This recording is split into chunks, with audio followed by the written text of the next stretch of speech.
Ida Lupino. Ida Lupino. Ida Lupino. Ida Lupino. Who is Ida Lupino?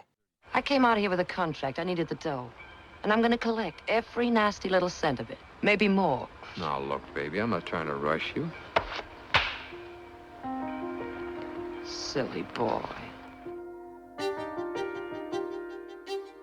Ida Lupino was something else. She liked to keep things moving. Anything you asked her to do, she could do. She was a writer. She was a director. She had the capacity to produce. She had an amazing mind. Ida Lupino was born on February 4th, 1918, in London, into a long line of performers. Her father, Stanley Lupino, was a musical comedy star. Speak first, it's your tuppence. What? A gentleman from a film paper? Show him up. You don't know anything about him? No, I mean show him up here. There's one thing that makes me nervous, it's being interviewed. Hello, old man. How do you do, Mr. Lupino? I want your life. Well, wait a minute. Give me the police. No, I mean I want your life story. Oh, I'm sorry. Give the police to somebody else. I beg your pardon. Sit down, will you? Thanks so much. Now, tell me, Mr. Lupino. And her mother, Connie Emerald, a talented dancer. From the very start, show business was in her blood. She started at the age of 7, writing plays and performing Shakespeare. By 13, she lied about her age to enroll in the Royal Academy of Arts.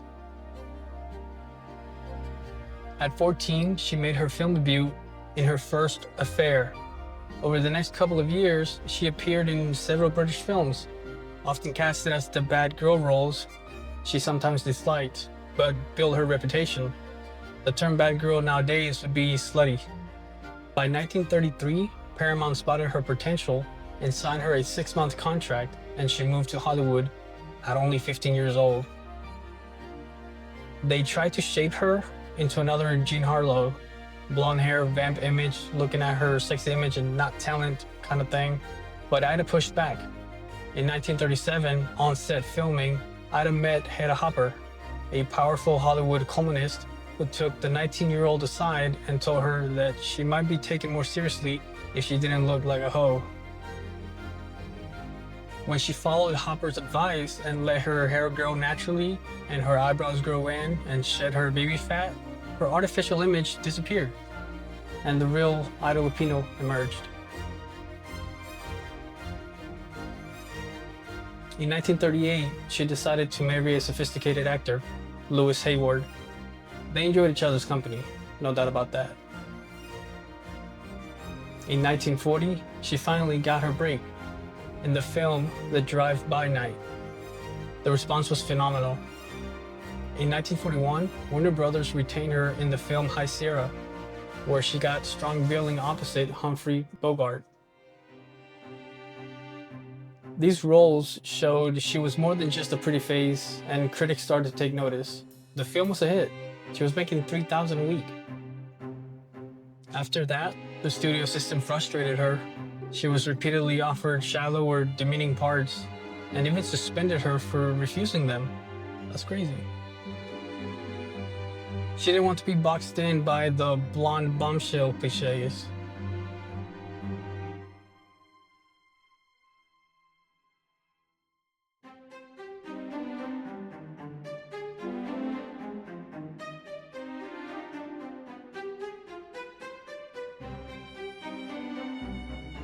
Then, in December 7th, 1941, the Japanese bombed Pearl Harbor, and Ida's husband, Louis, he immediately enlisted in the Marines.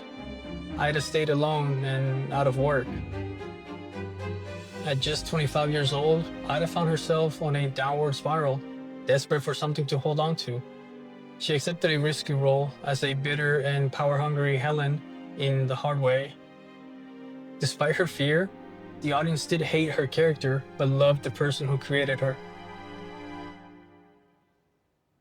In 1942, Ida was devastated when she heard her father died in England.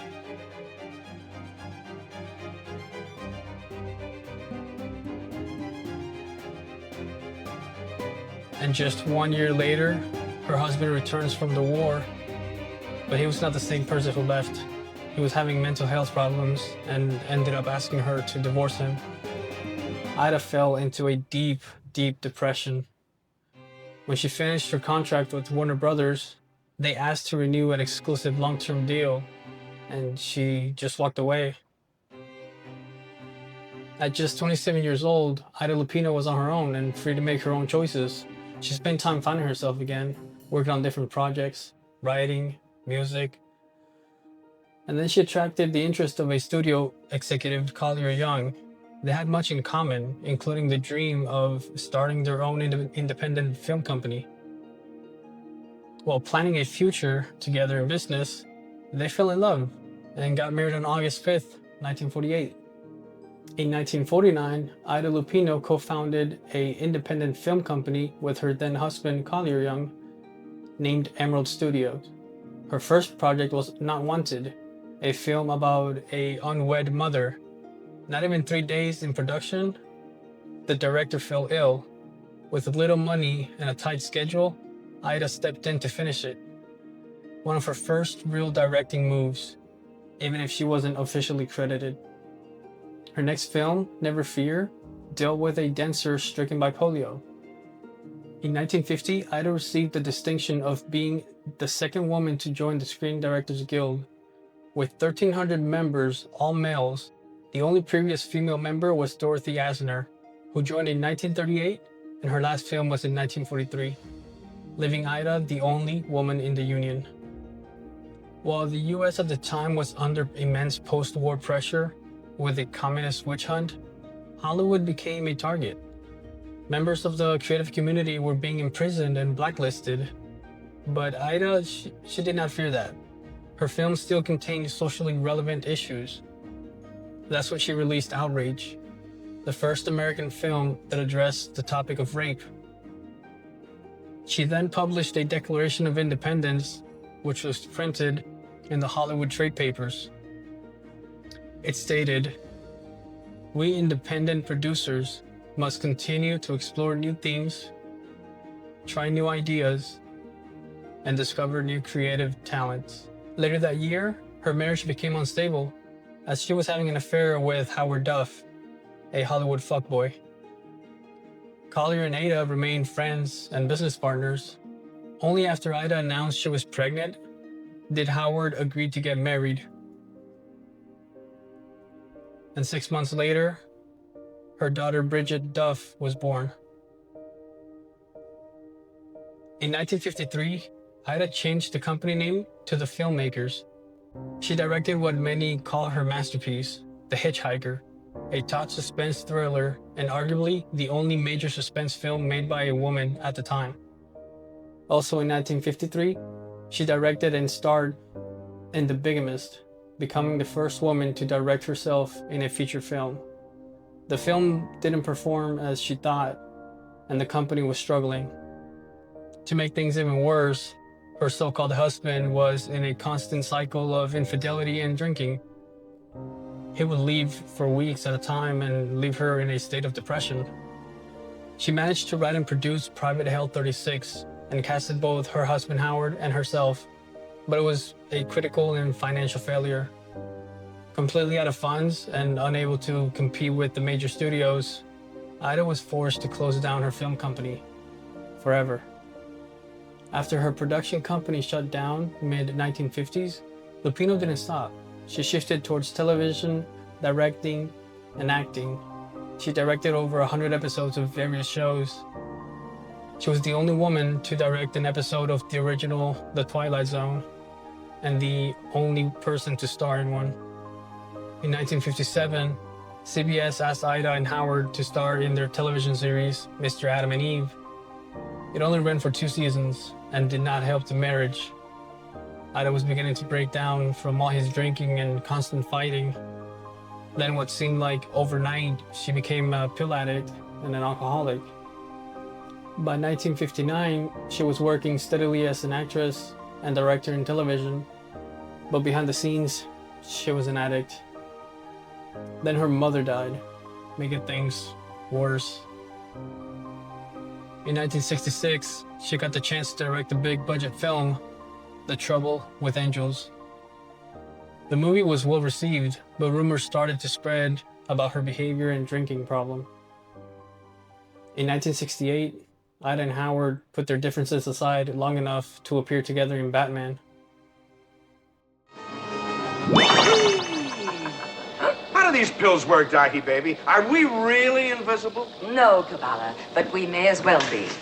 You see, after taking the pill, we blend into the background so perfectly that no one can see us. Not even someone else who takes the pill. That's why we keep bumping into each other. Well, husbands and wives are supposed to bump into each other now and then, aren't they, baby? No, Kabbalah, cut the personal kick. This is business.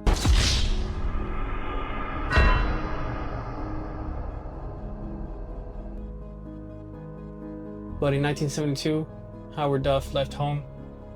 She grew more bitter and drank more as the years passed by. By the age of 66, Ida was incapable of taking care of herself. In the late 1980s, Ida was hospitalized by a series of mini strokes. In June of 1995, she was diagnosed with cancer and was given 3 months to live. She died in her home on August 3rd, 1995. She had started acting professionally at the age of 14, appeared in over 60 films, and was a pioneer for working women both in front and behind the camera.